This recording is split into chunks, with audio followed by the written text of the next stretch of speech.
Welcome everyone. We will be getting started in about 1 minute.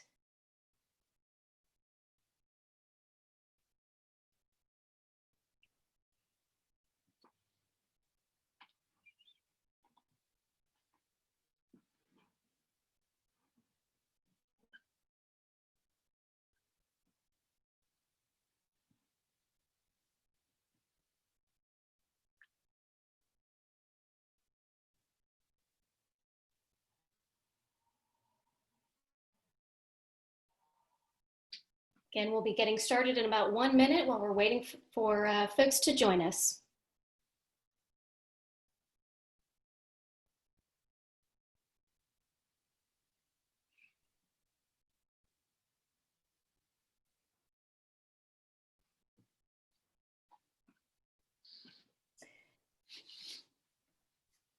All right, we're going to go ahead and get started. Hello, everyone, and welcome to our third happy half hour. We're joining you virtually, and whether you're returning from last week or this is your first visit with us, we are happy to have you join us. I'm Michelle Richardson, Vice President of Sales Performance Research, and I am joined by Russ Scherer, our Director of Facilitation and Coaching.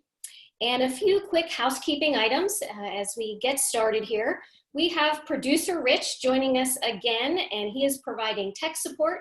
He's also going to be monitoring the chat function and the Q&A. So if you're having any technical issues, please feel free to chat producer Rich directly. This webinar will be recorded and sent to all the participants. And as a reminder as well, this is a weekly webinar, so we will be back with you again next week. We will be joining you on Thursday next week because Friday is Good Friday. So we'll be sending out some more information on next week's topic, and we'll have some more information at the end of the webinar, but just wanted to remind you as well that we're here every week, and there will be a news survey coming out at the beginning of next week as well. So today's topic is cash collections, coaching, and COVID, and that's quite a combination. But this is all based on questions that we've received from you, questions we got in last week's webinar, as well as challenges that have come through on our survey results. And this webinar is brought to you by the Brooks Sales Leadership Forum. Russ, if you want to tell us a little bit about that. Sure. The Sales Leadership Forum is a weekly gathering of a small group of sales leaders, roughly 8, to talk through their current experiences, to share best practices, to talk about the things that work, and to gain ideas in terms of what they see in the marketplace. This week had some great conversations around the idea of how do we communicate with our teams when they start to get a little testy or maybe antsy. How do you get ready to have a conversation with your boss about sales results and sales productivity, how you're measuring it? Great opportunity. So I would invite you all to email us. We'll tell a little bit more later, but you can get more information. It's free to join the forum at thebrooksgroup.com. Our topics, as Michelle talked about today, cash collection and credit, and then best coaching practices. And I just wanted to share as we get started, we spoke about this a couple of weeks ago, but if you're new and haven't had a chance to do that yet, this is a tough time for leaders. I was watching a movie last night about Winston Churchill during the World War II. And there was a quote in that movie, I think it came from Churchill, where he said that doubt crushes energy. And so right now as leaders, our job is to both console and to push the teams that we have. And I had somebody else say that, you know what, people are going to remember this time, and when they look back on it, they're going to think about how we practiced our leadership habits and abilities and what kind of leaders they're working for. So there's a lot of pressure on us to perform. I just want to share one thing I read. There is such a dynamic as called allostatic load, ALLOSTATIC load. And it's that pressure we all feel under an aggregate cost of extreme or chronic wear and tear, or maybe stress on our body, minds, and emotions. And so if your teams are struggling this week more than they were last week, you're normal. They're normal. And we'll talk a little bit more about how we can coach and give them something to do both this week, and then to give you a hint, next week we're going to talk about how to focus the restless remote sales force. But back to this week, we got some additional data in terms of the marketplace. So we'll go to Michelle. Just one note here. Somebody asked if there's only 4 slots in the sales forum. We have multiple forums running. And so if you're interested, please join, because we're forming new groups all the time to be able to help people get together. Michelle, you want to walk us through this week's survey data? Absolutely. So you mentioned, Russ, this weight and this stress that we're all feeling, and I'm about to show you why that is, or how that's what's causing some of that. So we've had a survey running for the last 3 weeks, and we're looking to measure and track the business impact that the current environment is having on our organizations. So one of the questions that we have asked is the impact on sales results. So again, we've been tracking this for 3 weeks, so I just want to review with you, kind of show you what the progression is. So this was 3 weeks ago, week ending March 20th. And as you can see, about 71% were reporting that they were behind plan, 40% slightly behind, 31% significantly. But about 30% were where they should be, or even ahead. So we fast forward a week, and now we can see a progression. 55% now are behind plan, slightly behind plan, another 29% significantly. And that number of respondents saying that they were where they should be or even ahead is at 18%. And now, this is this week's results. So again, we're really seeing that negative shift. 41% are now significantly behind plan, 49% slightly, and only 11 are where they should be or slightly ahead. So we reported the last couple of weeks on lead flow, and what we were seeing at that point in time was that lead flow was starting to decline. And I think we're starting to see kind of the impact of that on sales results as we go. Obviously, not to mention, we're hearing that customers just aren't buying right now and don't want to have those conversations. And we certainly acknowledge that it's tough. And I think this is bearing out in the results. So we also wanted to get some input and thoughts on how long our current environment is going to have an impact on business organizations. And so this one is really interesting. It I think reflects the uncertainty that we're all feeling right now. So 3 weeks ago, as you can see, we did not even report these results because literally they're all over the board. There is really no clear sense of the impact and the length of the impact. Last week, things started to come together a little bit more, and 35% were saying 6 to 8 weeks, with 22% saying 4 to 6 weeks. So kind of the bulk of respondents are thinking somewhere in that 1 to 2 month time frame. This week, we're not quite as optimistic. So as you can see, the numbers are pushing out. 23% are saying 2 to 3 months, 18% 3 to 6 months, and another 18% are saying through the end of 2020. So I think, as a little bit of a pattern in terms of the financial results, sales results are a little bleaker. And I think right now, unfortunately, we're also stretching out the impact of our environment. So obviously we've talked about the fact that selling is a lot harder, and now we're seeing that collecting is a little bit harder as well. So last week we got several questions on the webinar in terms of how do we collect from our customers who are slow to pay or don't have the ability to pay. We also noted that in the challenges, just the current sales challenges that you all are having. So we put that question out there. What are companies doing to ensure the ability to collect? And 31% of you are reconfirming and double checking a customer's credit status. Another 31% of you are asking for deposits. 28% of you right now are not doing anything differently. And we also got some interesting results and responses from those who just wanted to write in their comments. And in particular, establishing payment plans. So I think one person called it kind of an empathetic discount. So collecting something is better than nothing. And I think even that was something that we brought up last week, Russ.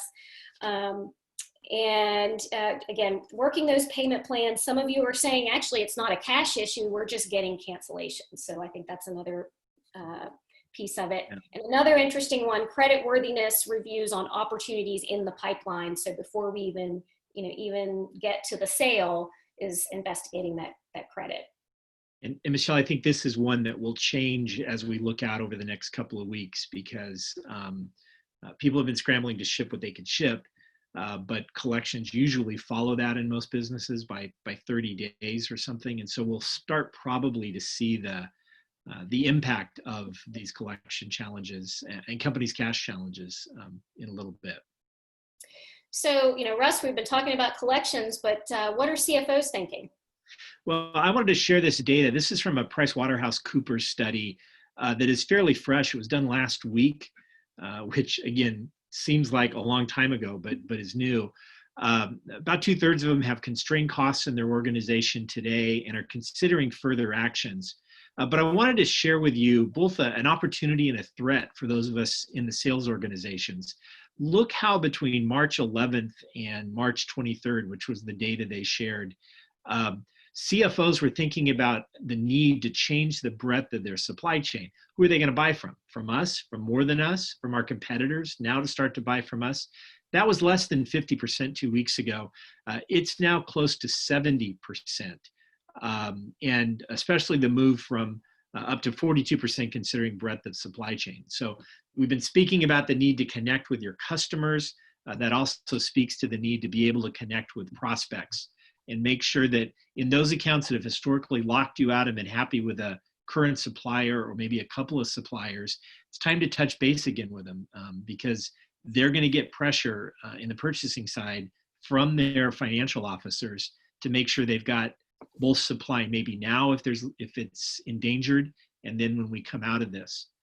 The other number I wanted to share there as well that ties to today's topic, 64% and a little over not quite 2/3 are expecting they're going to have some kind of an impact, and they grouped a bunch of things: result of operations in the future periods, but liquidity and capital. So all back around this idea of we want to get paid. This was a survey they did between 55 public and private CFOs in both the US and Mexico. So that's where the data came from. If you're interested, you can get this from the PricewaterhouseCoopers website and read more detail. We just kind of wanted to summarize it here. So let's get in and talk about some of the things that we can do from a cash collection credit perspective. Most of these already came out of the survey.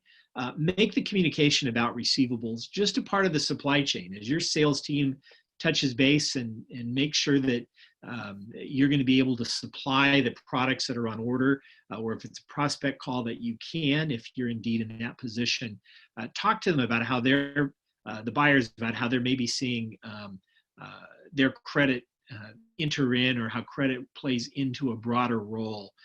In many organizations, well, this is kind of split. I don't know what the percentage is, but in a lot of organizations, they have accounting usually doing collections. And it might be a good time to involve your salespeople in more of those conversations, because there's going to be a lot of sensitivity around the ability of a company or an account to pay. I also want to reach down to number 5 on that list. I'd highly encourage you, if possible, based again on your organization, try and get your officers, your controllers, your CFOs, VPs of finance, those people who are working with your cash flow to potentially get involved and have conversations with some of your bigger customers with their peers for 2 reasons. One, it'll give them a good read on kind of what's happening in the industry, can provide some really good information. And 2, having a relationship there, if cash does become a bit of a crunch for people, gives the ability for your CFO to call your client CFO, and you're going to have probably better luck in getting some of it or all of it paid than if there's no relationship at all. Again, the higher you go, the more ability they have to make cash payments happen. I also wanted to pass along some information on the new CARES Act. CARES stands for Coronavirus Aid, Relief, and Economic Security.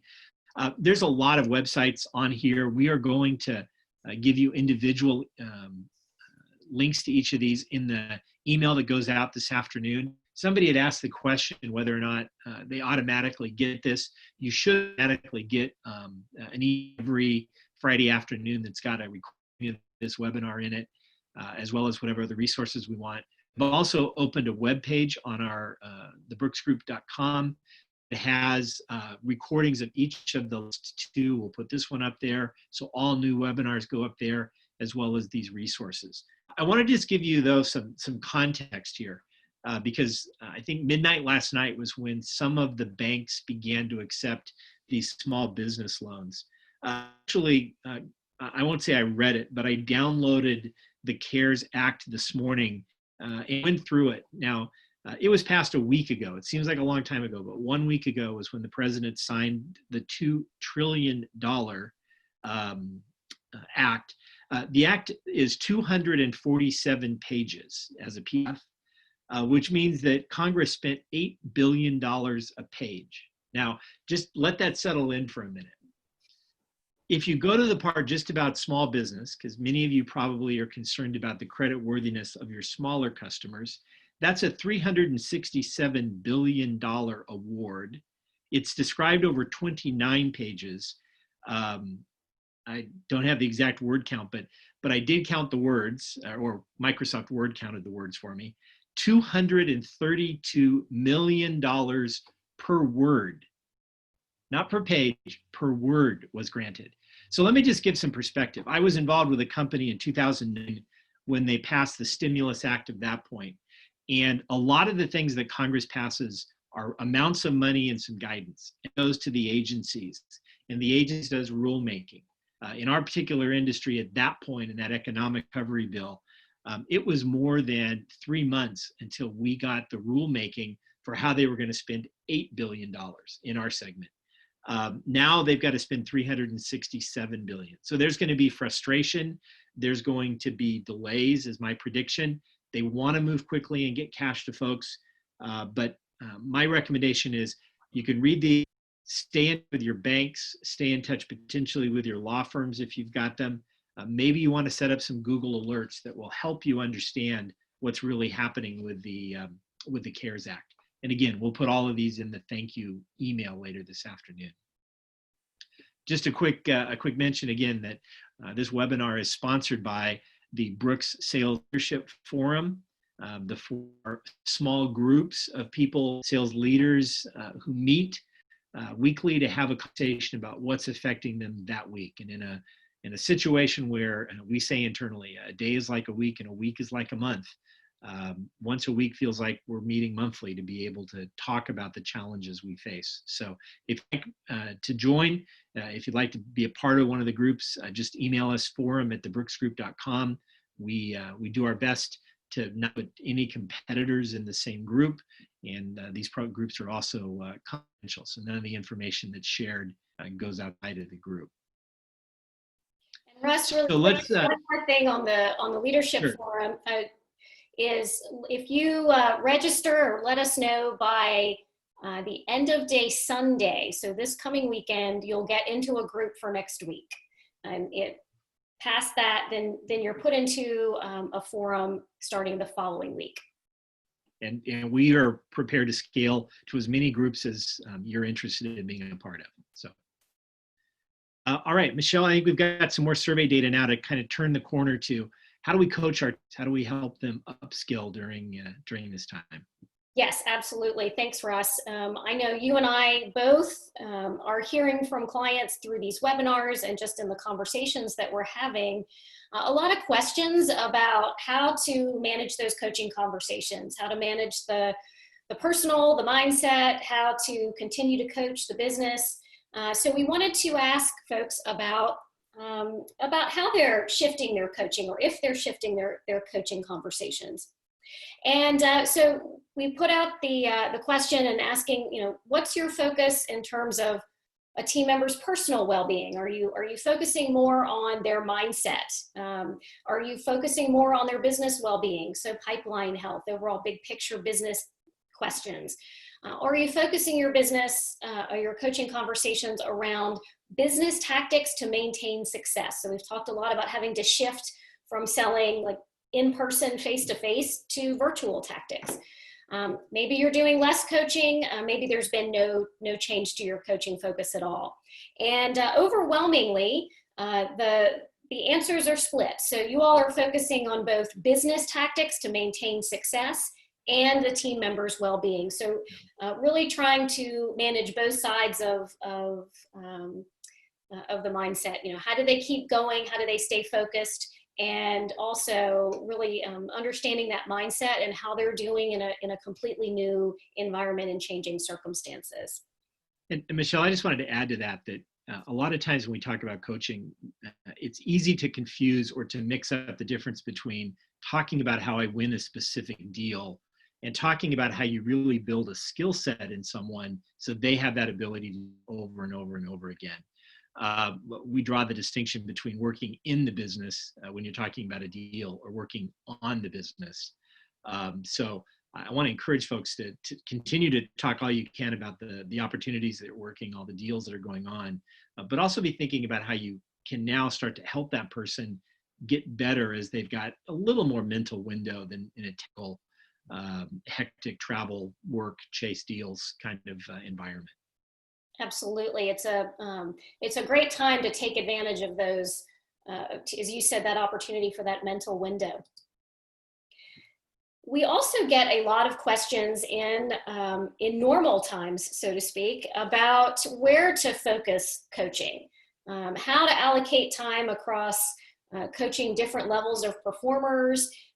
And so, we wanted to put this question out to you all as well. So where is your coaching focus right now?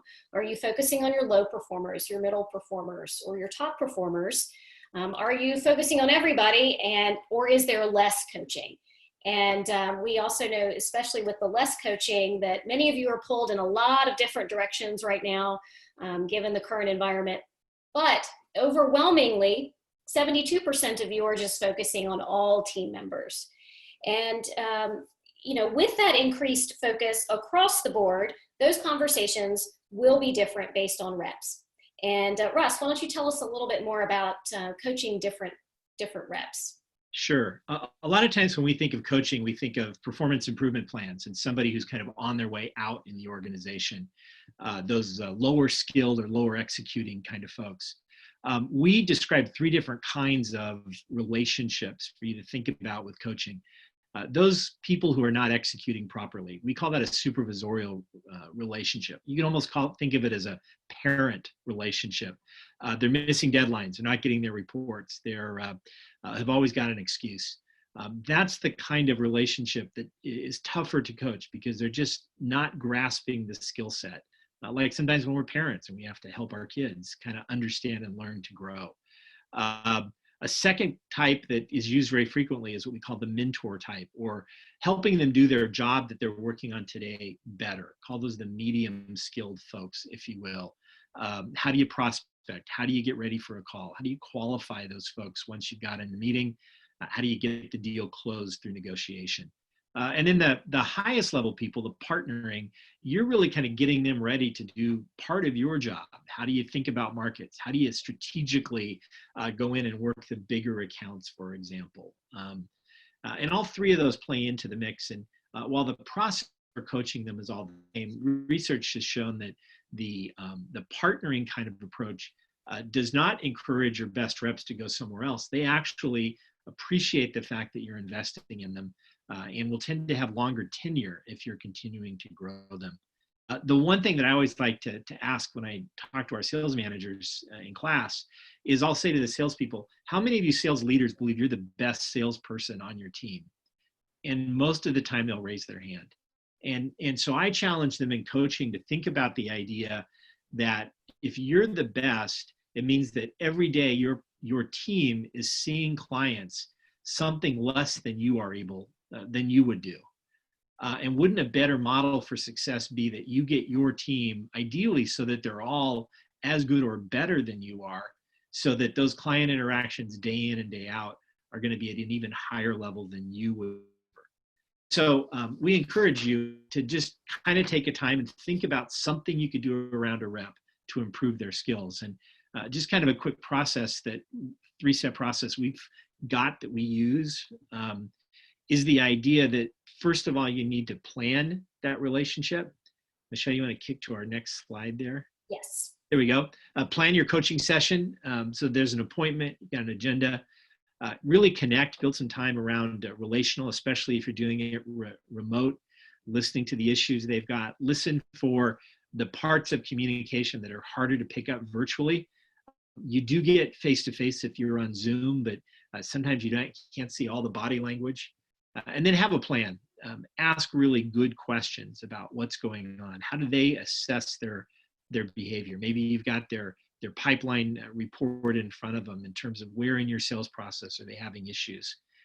Allow those questions to be open-ended so that the rep can self-diagnose, can come up with their own ideas in terms of, well, I'm struggling here, or their first answer will probably be, everything's fine, it's just a hard time. And it's like, well, okay, but think back 6 months ago, what was happening then? And where were you kind of struggling then? And when we get ready for the new normal, whatever comes after this, we want to make sure that you've got greater skills and you can be even more successful than you in the past.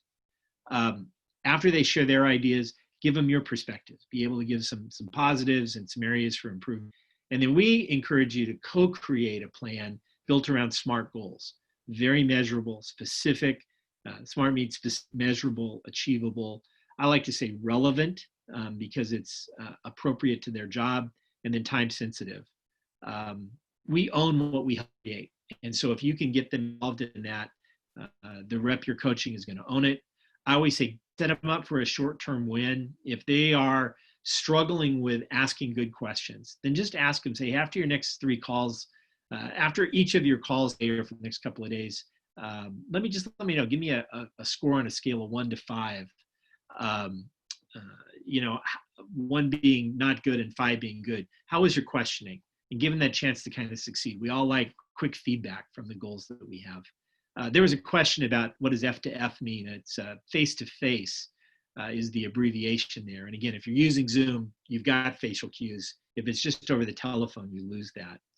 And then the 2 challenges I find with working with sales managers is, one, once we, together with our rep, diagnose what the issue is, far too often the manager wants to jump in and dictate the solution. And again, co-create that. They'll have better ownership. And then the second thing is, don't fail to show up for the next meeting. A lot of times our calendars get full, we get busy. Sometimes you got to reschedule, but if you're really going to see improvement, you don't just go out and practice your golf swing one day and then go win the Masters.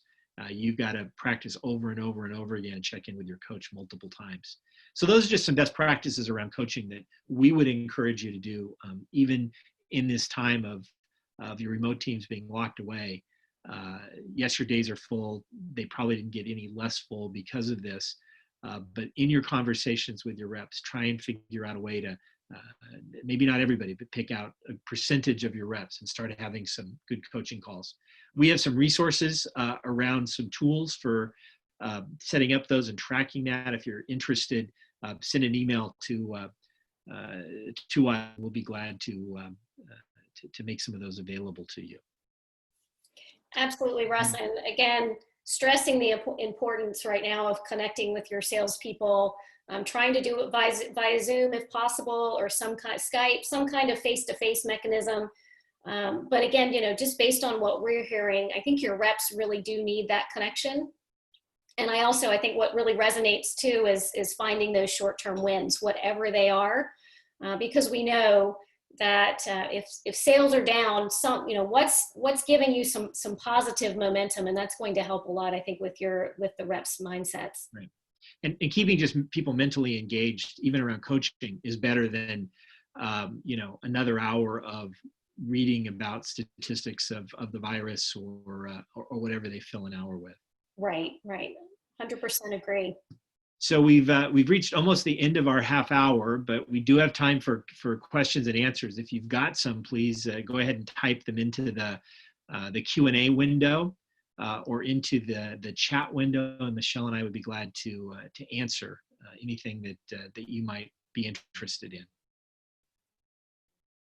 And as you can see, we've got kind of the best practices to implement based on what we've covered today. Again, with your cash, credit, and collections, teaming with accounting, making it part of the supply discussion, using it to get deeper in into the account. I really loved the idea of those peer-to-peer conversations with your CFO or head of finance, with your customer CFO or head of finance. And we will be sending you that link to the CARES Act resources. And then the coaching, planning to use your time effectively, open-ended questions. That's where you're going to get the best information coming out from your reps, and leave the meeting with a realistic, time measurable plan. Usually the number one thing that people raise as an issue of why they don't coach is because they don't have time. And if anything, those of us not having to get on planes and travel or sit in airports or drive, long distances to, even if it's just a local route between accounts, we're not sitting in traffic. We now have some time to be able to invest in our reps. And I just encourage you to think about that as a way to upskill. Well, I think that's all the questions we got through. So with that, we'll see everybody next Thursday at this time. Again, because of Good Friday, we're going to move the webinar a day. And we're going to focus on the restless, or we're going to talk about how do you focus the restless remote sales team. What are some things that can make the daily check-ins, the work that they need to do more productive and help them be more efficient? So that's for next week. And I do want to mention the survey. So we will be sending out another survey with a couple of questions. It's short, doesn't take very long, but that information is really valuable for us to be able to share back with you, find out what's happening in your organization and how we can better give you the information that's going to help get you through this current situation. All right. Have a great weekend, everybody. We'll talk to you next Thursday. Thank you.